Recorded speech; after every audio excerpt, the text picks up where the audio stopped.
Ehitajate tee rekonstrueerimine läheb plaanipäraselt. Kohtla-Järve abilinnapea Vitali Borodin on tööde tempoga rahul. Tööd ehitajate tee rekonstrueerimisega jätkuvad plaanipäraselt. Ilm ei luba hetkel edasistel töödel jätkuda, mis puudutab aluskihi ehitamist, kuid võimaldab jätkata töid kommunikatsioonide paigaldamisega. Eelkõige on see valgustus, sadevee kanalisatsioon ning vastavad tööd saavad jätkatud. Vitali Borodini sõnul ilm võimaldas praktiliselt lõpetada jalgratta ja jalakäijate teede ehitust peaaegu terves ulatuses. Ehitajate tee ristmikult tänavate kauba ja uustehase kuni administratiivpiirini mööblikombinaadi juures on jalgratta ja jalakäijate teede ehitus valmis.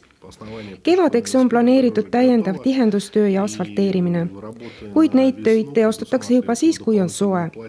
Oleme tänaseks päevaks jõudnud selleni, et on kooskõlastatud tööde teostamise kord Suure ristmiku, ehitajate tee, Järveküla, kaubalõigul. Oleme saanud Eesti Gaasilt nõusoleku tööde teostamiseks. Olid mõningad raskused sellega, et ristmikul on palju kommunikatsioone.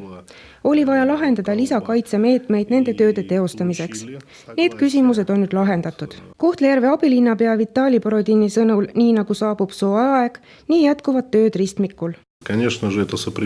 Muidugi tekitab ristmiku ümberehitus segadust ühistranspordi liikumises. See maa-ala ei võimalda kasutada kõrvalteid.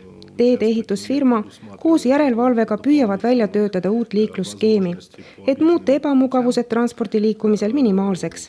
Meenutame, et rekonstrueerimine ei hõlma vaid asfaltkatte vahetust, vaid eelkõige aluskatte vahetust, sadevee kanalisatsiooni vahetust ja uut valgustust. Valgustus vahetatakse nii jalgratta ja jalakäijate teel kui ka põhitee ääres.